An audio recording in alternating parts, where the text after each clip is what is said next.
നല്ല കാര്യം. കുറച്ചുകൂടെ ലോട്ടറി സെയിലാവും, ആളുകൾ എടുക്കാത്തവർക്ക് ഇനി എടുക്കാനുള്ളൊരു അവസരമാണത്. ആർക്ക് കിട്ടണമെന്ന് പറയാൻ പറ്റില്ലല്ലോ. ചിലപ്പോൾ നമ്മൾ എടുക്കാതിരുന്നവരായിരിക്കും, അവസരം അവർക്കും കൂടെ കിട്ടാനുള്ള ഒരു ചാൻസ് കൂടുതലാണ് ലോട്ടറി ഡേറ്റ് നീട്ടി വെക്കുന്നത് കൊണ്ട്. നല്ല കാര്യം. GSTയിൽ വന്ന മാറ്റവും കനത്ത മഴയുമാണ് ഇത് മാറ്റിവെക്കാൻ കാരണമെന്നുള്ളതാണ് ഭാഗ്യക്കുറി ഡയറക്ടറേറ്റ് അറിയിച്ചിരിക്കുന്നത്. അതെ, അങ്ങനെയാണ് ഞാൻ ന്യൂസിൽ കണ്ടത്. കാരണം GST എമൗണ്ടിൽ വ്യത്യാസം വരുമ്പോഴത്തേക്ക് അവർക്ക് അതിൽ ചേഞ്ചുകൾ വരും. നമുക്ക് എടുക്കുന്ന നമുക്കല്ല, ലോട്ടറി വിഭാഗത്തിന് അതിൽ കുറേ മാറ്റങ്ങളൊക്കെ വരുത്തേണ്ടി വരും. അതുപോലെ ഈ മഴ കാരണം ആളുകൾക്ക് എടുക്കാൻ പോകാനും പറ്റിയില്ല, നല്ല വെള്ളപ്പൊക്കമൊക്കെ അല്ലായിരുന്നു. അപ്പോൾ അവർക്ക് സെയിൽ കുറവായിരിക്കും. ഇത് തീർന്നാലല്ലേ ഗവൺമെൻറ്റിന് പൈസ കിട്ടുള്ളൂ.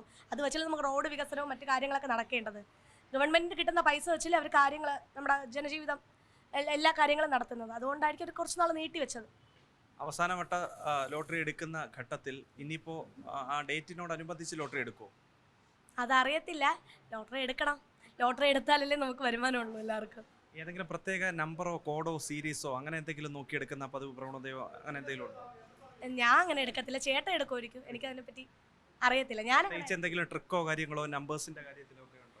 സ്ഥിരമായിട്ട് എടുക്കുന്നവർക്ക് അറിയാം. ഒരു നമ്പറിൻ്റെ, ലോട്ടറി എന്നുണ്ടെങ്കിൽ നമ്പറിൻ്റെ കളിയാണ്. അവർക്ക് ഇഷ്ടപ്പെടുന്ന നമ്പർ അനുസരിച്ച് റിപ്പീറ്റ് വരുന്ന നമ്പറുകളിൽ ചെറിയ നമ്പർ എമൗണ്ടുകൾ കിട്ടും. 5000, 1000, 100, 200 അങ്ങനെയൊക്കെ റിപ്പീറ്റ് നമ്പേഴ്സ് ഉണ്ട്. അത് സ്ഥിരം എടുക്കുന്നവർക്ക് അറിയാം. പിന്നെ വലിയ നമ്പർ നമുക്ക് പ്രതീക്ഷിക്കാൻ പറ്റൂല.